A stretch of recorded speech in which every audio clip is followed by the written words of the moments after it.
Hello everyone. So today we are going over naming organic compounds. I can name simple organic compounds is our goal. So there are a lot of different types of organic compounds. There's all sorts of different subtypes.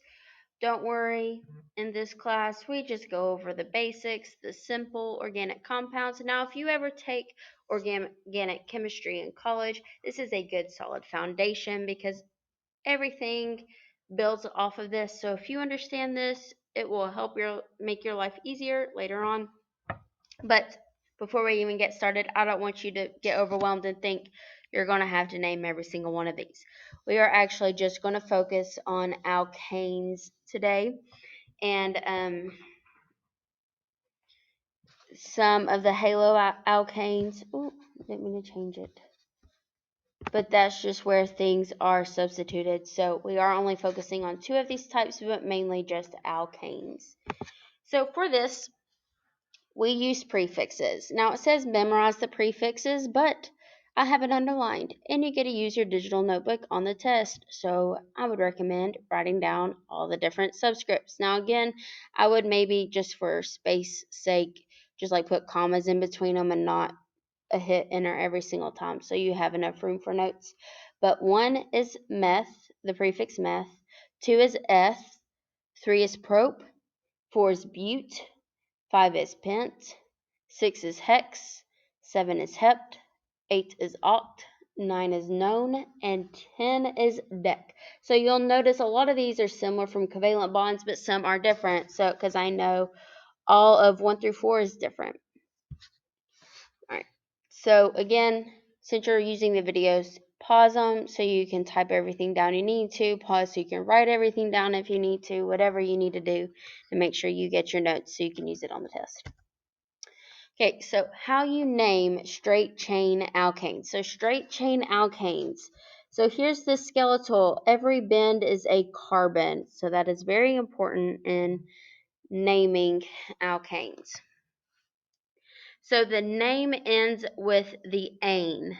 The longest chain tells you the prefix. So here we have 1, 2, 3, 4, 5, 6, 7. So the prefix for 7 is hept.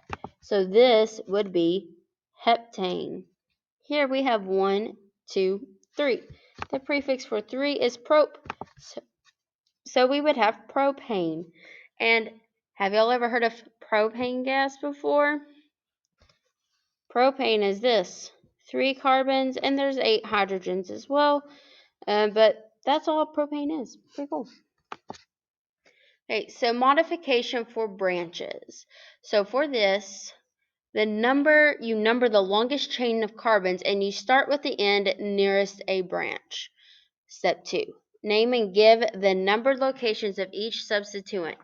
HC substituent groups use the prefixes in and end with YL.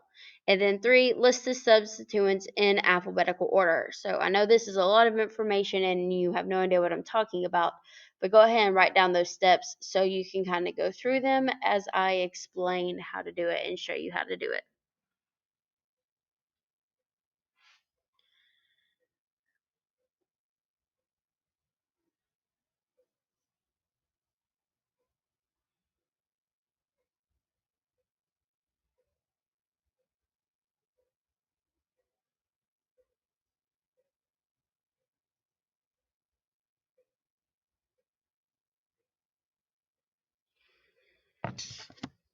Okay, so you find the longest carbon chain. So, you may think to start here, that'd be 1, 2, 3, 4, 5, 6, 7. Well, it's a longer chain. If you start up here, you have 1, 2, 3, 4, 5, 6, 7, 8. If you started here, that would just be 1, 2, 3, 4, 5, 6. So that's the longest chain. So that means we have 8, so that's oct. So we know the very end of our name is going to be octane.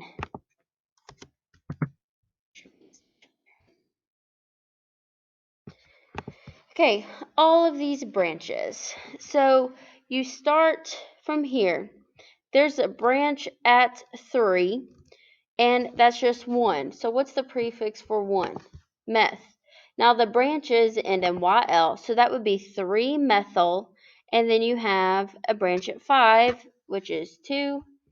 2 is eth, so it'd be 2-ethyl. Or sorry, 5-ethyl. So 3-methyl, because that's a 1. 5-ethyl is a 2. Now when you write this down, you do it in alphabetical order. So E comes before M, so that's why you have 5-ethyl, 3, so the 5-ethyl, 3-methyl octane, because there's 8 in that chart. So here we will find our longest chain. So 1, 2, 3, 4, 5, 6. Let's just make sure it's not longer anywhere else. 1, 2, 3, 4, 5, 6. So it's 6. So find the prefix for 6, hex. So it's going to end in hexane. All right, so now let's do our branches. So at 1, the second carbon, we have a methyl, because it's just 1, and I know that's methyl because the prefix for 1 is meth, and it's a branch, so it's just methyl. And then at 1, 2, 3, 4, we have an ethyl, so 2-methyl, 4-ethyl. Now we write the ethyl first because E comes before M, so it'll be 4-ethyl, 2-methyl hexane.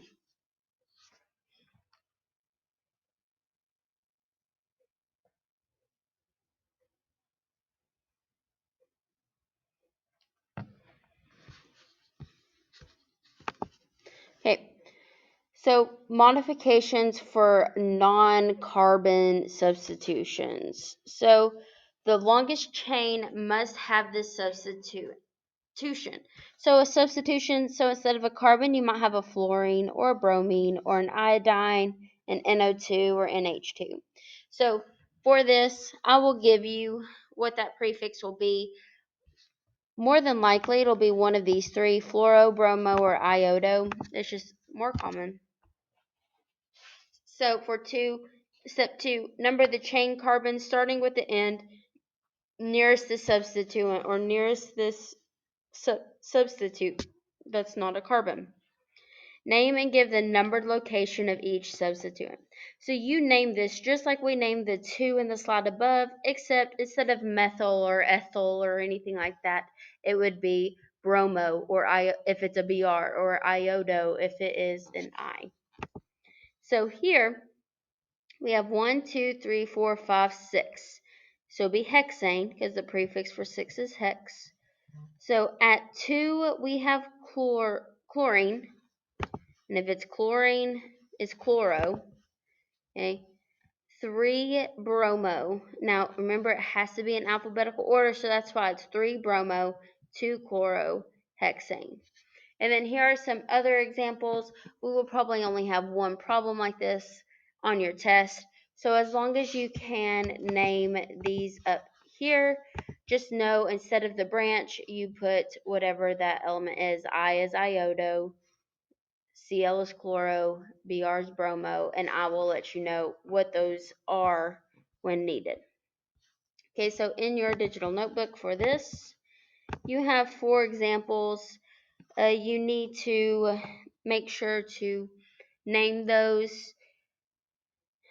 find the longest branch, use your prefixes. For this, if you need help with this, or if you need more of a guided note, or if you're just not grasping it, let me know. I know this is a little crazy and difficult, especially when I'm recording and I can't like stop and help you as I'm going over this. I know it's hard. It's hard for me too. And but I can't help you if you don't reach out to me. So if you're confused, let me know. I will help. And I hope you have a great rest of the day. I'll see you in the next video.